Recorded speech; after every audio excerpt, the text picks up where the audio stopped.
사랑하는 성도 여러분, 오늘 여러분의 마음은 평안하십니까? 우리의 인생이라는 배는 때로 잔잔한 호수 위를 순항하는 듯하지만 예고 없이 불어닥치는 것엔 풍랑의 속수무책으로 흔들리기도 합니다. 경제적인 어려움, 관계의 갈등, 갑작스러운 건강의 위기, 그리고 미래에 대한 불확실성이라는 폭풍우 속에서 우리는 종종 방향을 잃고 두려움에 휩싸이곤 합니다. 오늘 우리가 함께 나눌 이야기는 바로 그 절망적인 폭풍의 한가운데서 우리 주님께서 던지시는 아주 근본적인 질문에 관한 것입니다. 이 말씀이 오늘 거친 파도와 싸우고 있는 당신의 영혼의 깊은 위로와 흔들리지 않는 소망의 다이 되기를 소망합니다. 본격적인 말씀에 앞서 오늘 이 이야기가 여러분의 마음에 울림을 준다면 구독과 좋아요를 눌러 주님의 은혜를 더 많은 이들과 함께 나누는 통로가 되어주시길 부탁드립니다. 여러분의 작은 손길이 또 다른 지친 영혼에게는 큰 빛이 될 수 있습니다. 주님의 이름으로 여러분의 삶에 평안과 축복이 가득하기를 기도합니다. 오늘 우리가 함께 묵상할 말씀은 누가복음 8장 22절부터 25절까지의 말씀입니다. 하루는 제자들과 함께 배에 오르사 그들에게 이르시되 호수 저편으로 건너가자 하심에 이에 떠나 행선할 때에 예수께서 잠이 드셨더니 마침 광풍이 호수로 내리침에 배에 물이 가득하게 되어 위태한지라 제자들이 나와 깨워 이르되 주여 주여 우리가 죽겠나이다. 한데 예수께서 잠을 깨사 바람과 물결을 꾸짖으시니 이에 그쳐 잔잔하여지더라.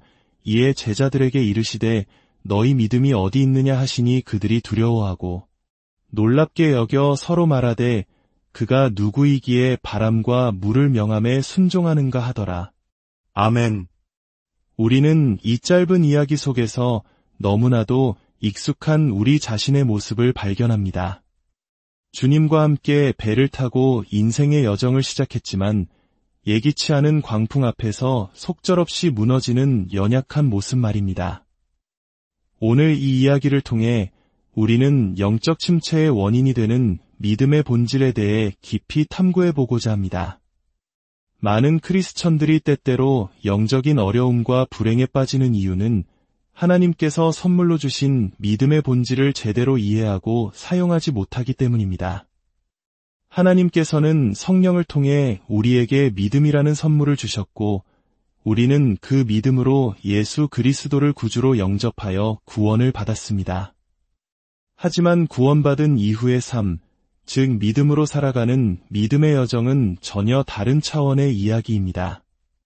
하나님께서 시작하신 이 길을 우리는 날마다 믿음으로 걸어가야 합니다. 우리는 보는 것으로 행하지 않고 오직 믿음으로 행하기 때문입니다. 이 극적인 사건은 먼저 우리 주 예수 그리스도가 어떤 분이신지를 명확하게 보여줍니다. 여기에는 하나의 역설, 즉 예수 그리스도의 인격 안에 나타나는 놀라운 모순이 담겨 있습니다. 보십시오. 주님은 몹시 피곤하셨습니다. 너무나 피곤하셔서 깊은 잠에 빠지셨습니다. 마태, 마가, 누가복음 모두에 기록된 이 사건은 주님의 완전한 인성을 증거합니다. 그분은 우리처럼 육신의 연약함을 지니셨고 피로를 느끼셨으며 거센 폭풍우 속에서도 깊이 잠드실 만큼 인간적인 한계를 경험하셨습니다. 하지만 바로 그 다음 순간을 보십시오. 제자들이 다급하게 주님을 깨우자 잠에서 깨어난 그분은 바람과 파도를 꾸짖으십니다. 그러자 모든 것이 멈추고 아주 잔잔해졌습니다. 제자들이 경이로움과 두려움 속에서 이분이 대체 누구이기에 바람과 물도 그 말씀에 순종하는가? 라고 되뇌었던 것은 당연한 반응이었습니다. 피곤에 지쳐 잠든 연약한 인간의 모습과 자연의 모든 권세를 다스리시는 전능한 하나님의 모습. 이 두 가지 본성, 즉 완전한 인성과 완전한 신성이 한 인격 안에 온전히 거하시는 것, 이것이 바로 우리 주 예수 그리스도의 신비입니다. 만약 우리가 이 진리 위에 굳게 서지 않는다면 우리의 신앙은 모래 위에 지은 집과 같습니다. 우리가 믿는 분은 단지 위대한 스승이나 선한 사람이 아닙니다. 우리는 영원하신 하나님의 아들이 인간의 몸을 입고 우리 가운데 오셨다는 성육신의 기적과 동정녀 탄생의 신비 앞에 서 있는 것입니다. 그러나 오늘 본문이 우리에게 주는 핵심적인 교훈은 제자들의 상태와 그들의 믿음에 관한 것입니다. 저는 성경에 기록된 제자들의 모든 실수와 어리석음에 대해 진심으로 감사합니다. 왜냐하면 그들의 모습 속에서 우리는 놀랍도록 우리 자신의 모습을 발견하기 때문입니다. 성경이 하나님의 영감으로 쓰인 진리의 말씀이기에 인간의 모든 연약함을 이처럼 솔직하게 드러내고 그 안에서 우리를 가르치시는 하나님의 은혜에 우리는 감사해야 합니다. 주님은 제자들을 꾸짖으셨습니다. 그들의 두려움과 공포, 그리고 믿음 없음을 책망하셨습니다. 하나님의 아들이 바로 그들의 배에 함께 계셨음에도 불구하고 그들은 절망적인 상황에 압도당해 버렸습니다. 배에 물이 차오르고 곧 가라앉을 것 같은 위기 속에서 그들이 할 수 있는 것은 아무것도 없었습니다. 그들을 더욱 절망시킨 것은 이 모든 상황 속에서 주님이 깊이 잠들어 계신다는 사실이었습니다. 그들은 주님을 깨우며 외쳤습니다. 주님, 저희가 죽게 된 것을 돌보지 아니하시나이까? 주님은 바람과 바다를 꾸짖으신 후에 그들을 꾸짖으셨습니다. 우리는 이 책망의 의미를 정확히 이해해야 합니다. 첫째, 주님은 그들이 공포에 질린 상태 그 자체를 책망하셨습니다. 너희 믿음이 어디 있느냐? 마태복음에서는 믿음이 작은 자들아 라고 표현합니다. 이것이 우리에게 주는 첫 번째 교훈입니다. 크리스천은 어떤 상황에서도 세상 사람들과 같이 절망적인 공포나 혼란에 빠져서는 안 됩니다. 물론 우리는 슬퍼할 수 있고 힘들어할 수 있습니다. 하지만 모든 것을 포기한 채 자제력을 잃고 절망의 나락으로 떨어지는 것은 크리스천의 모습이 아닙니다. 사도 바울은 빌립보서 4장에서 이렇게 고백합니다. 나는 비천에 처할 줄도 알고 풍부에 처할 줄도 알아 모든 일곳 배부름과 배고픔과 풍부와 궁핍에도 처할 줄 아는 일체의 비결을 배웠노라. 내게 능력 주시는 자 안에서 내가 모든 것을 할 수 있느니라. 이것이 바로 크리스천의 이상적인 모습입니다. 우리는 감정에 지배당하는 자들이 아닙니다. 제자들은 자제력을 잃었기에 비참했고 불행했으며 두려움에 떨었습니다. 하나님의 아들이 함께 계셨음에도 말입니다. 둘째, 그들의 상태가 잘못된 이유는 그것이 주님에 대한 신뢰와 믿음의 부족을 드러내기 때문입니다. 이것이 문제를 더욱 심각하게 만듭니다. 내가 너희와 함께 있는데도 너희는 나를 신뢰하지 못하느냐? 라고 말씀하시는 것과 같습니다. 그들의 외침, 주님, 저희가 죽게 된 것을 돌보지 아니하시나이까? 속에는 주님의 능력과 사랑에 대한 깊은 불신이 담겨 있습니다. 주님께서 우리를 돌보지 않으시거나 혹은 이 문제를 해결할 능력이 없으실 것이라는 의심입니다. 우리가 삶의 문제 앞에서 불안에 떨고 신경질적인 반응을 보일 때 세상 사람들은 우리를 보며 이렇게 말할지도 모릅니다. 저 사람이 믿는 하나님은 능력이 없나 보군. 크리스천이 되는 것이 별 의미가 없어 보이는데 우리의 반응 하나하나가 곧 우리가 믿는 하나님을 증거하는 것임을 기억해야 합니다. 그렇다면 이 사건을 통해 우리는 믿음에 대해 어떤 원리를 배울 수 있을까요? 첫 번째 원리는 믿음의 실현입니다. 성경 전체는 믿음의 실현이라는 주제로 가득 차 있습니다. 히브리서 11장에 나오는 믿음의 영웅들을 보십시오. 노아, 아브라함, 야곱, 모세. 그들은 모두 하나님의 위대한 약속을 받았지만 그들의 삶은 약속과는 정반대의 현실과 마주해야 했습니다. 그것이 바로 그들의 믿음을 시험하는 시련이었습니다. 베드로전서 1장에서도 말씀합니다. 너희 믿음의 확실함은 불로 연단하여도 없어질 금보다 더 귀하여 예수 그리스도께서 나타나실 때에 칭찬과 영광과 존귀를 얻게 할 것이니라. 하나님께서는 우리에게 믿음을 주신 후 그 믿음이 진짜인지를 시험하십니다. 만약 우리가 크리스천의 삶을 아무런 걱정이나 어려움 없이 평탄하게만 살아가는 것이라고 생각한다면 그것은 끔찍한 착각입니다. 하나님께서는 때로 폭풍을 허락하시고 거친 파도를 허락하십니다. 우리 인생의 배가 금방이라도 뒤집힐 것 같은 위험을 허락하십니다. 왜일까요? 바로 우리의 믿음을 연단하시고 우리를 더욱 강하게 만드시기 위함입니다. 예수님께서도 세상에서는 너희가 환난을 당하나 담대하라 내가 세상을 이기었노라고 말씀하셨습니다. 환난은 예고된 것입니다. 그러므로 우리는 시련이 닥쳐올 때 왜 나에게 이런 일이? 라고 묻기보다 이 시련을 통해 하나님께서 무엇을 이루실지를 기대해야 합니다. 더 나아가 시련의 순간에 주님은 때로 침묵하시는 것처럼 보입니다. 제자들에게 가장 끔찍했던 것은 파도 자체가 아니라 주님의 무관심처럼 보이는 깊은 잠이었습니다. 주님, 우리에게 무관심하신 겁니까? 당신의 나라와 당신의 뜻에 무관심하신 겁니까? 우리도 이런 경험을 하지 않습니까?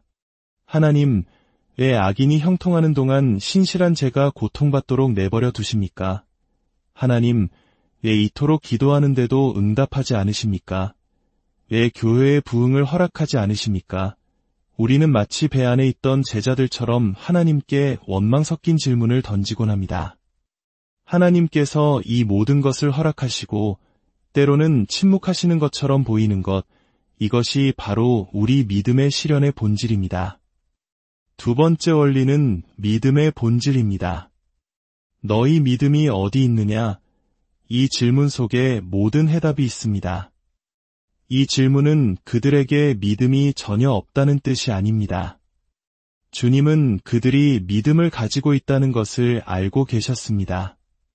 다만 너희가 가진 그 믿음이 지금 어디에 있느냐? 왜 그것을 사용하지 않느냐? 라고 묻고 계신 것입니다.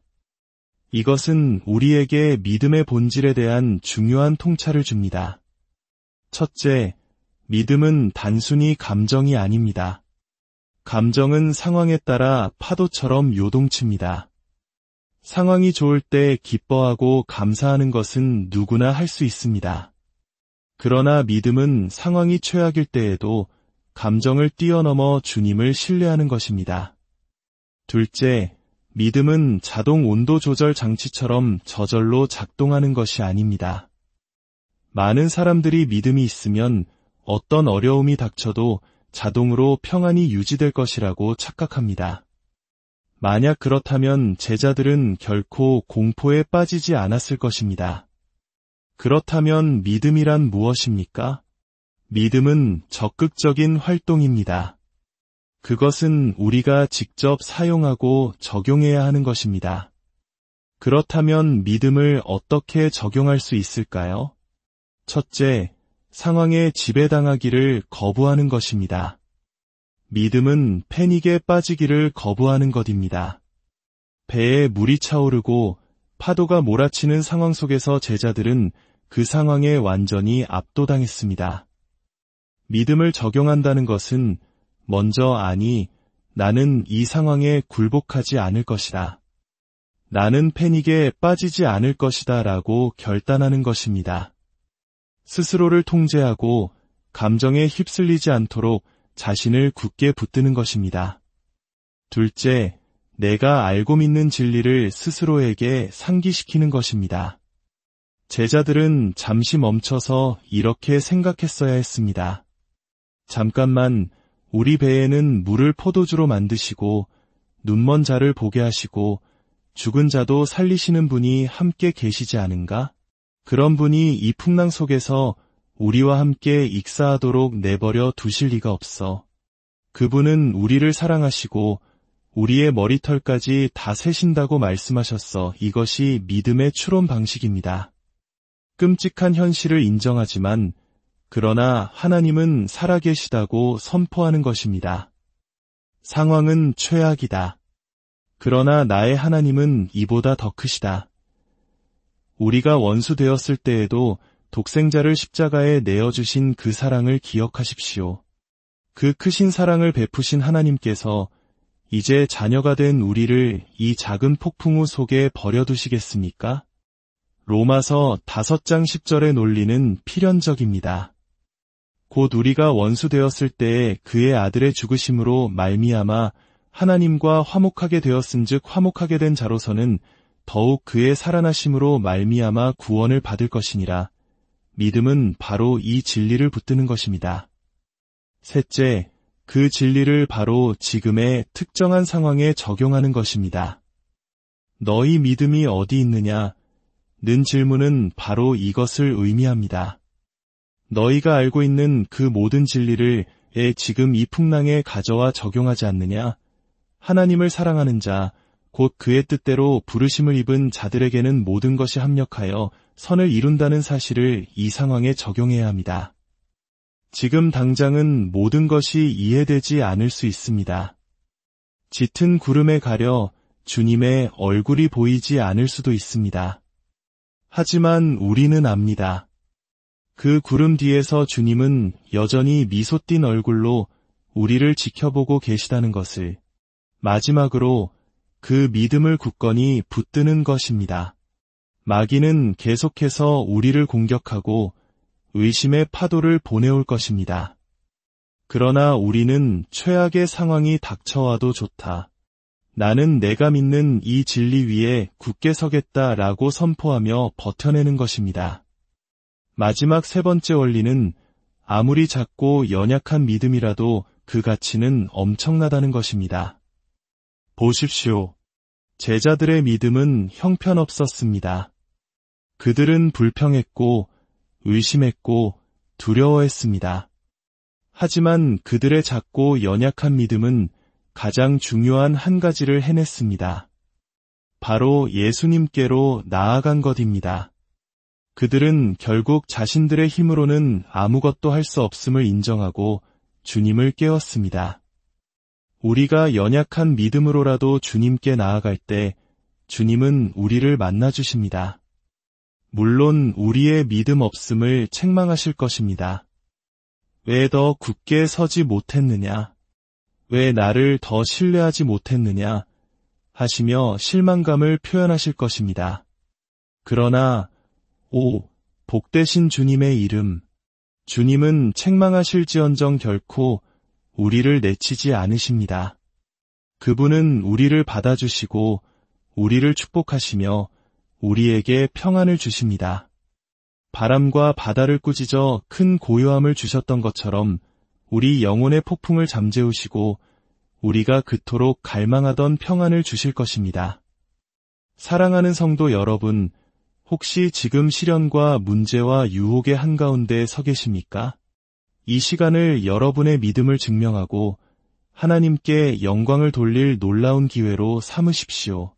그러나 만약 그렇게 할 힘조차 없을 만큼 지쳐있다면, 믿음을 적용하기에는 너무나 연약하다고 느껴진다면 괜찮습니다. 그렇다면 제자들처럼 그저 즉시 주님께 나아가십시오. 소리치십시오. 주님, 제가 죽겠습니다. 저를 도와주십시오. 주님은 그런 당신을 결코 외면하지 않으시고 당신을 받아주시고 축복하시며 구원을 베푸시고 평안을 주실 것입니다. 기억하십시오. 믿음은 활동입니다. 우리가 사용하고 적용해야 하는 능력입니다. 너희 믿음이 어디 있느냐? 는 주님의 질문에 우리의 믿음이 언제나 문제의 현장에서 시련의 한복판에서 빛을 발하고 있기를 소망합니다. 우리 인생의 배를 이끄시는 분은 바로 폭풍을 다스리시는 주님이십니다. 주님의 평강이 이 말씀을 듣는 모든 분들의 삶과 가정 위에 충만히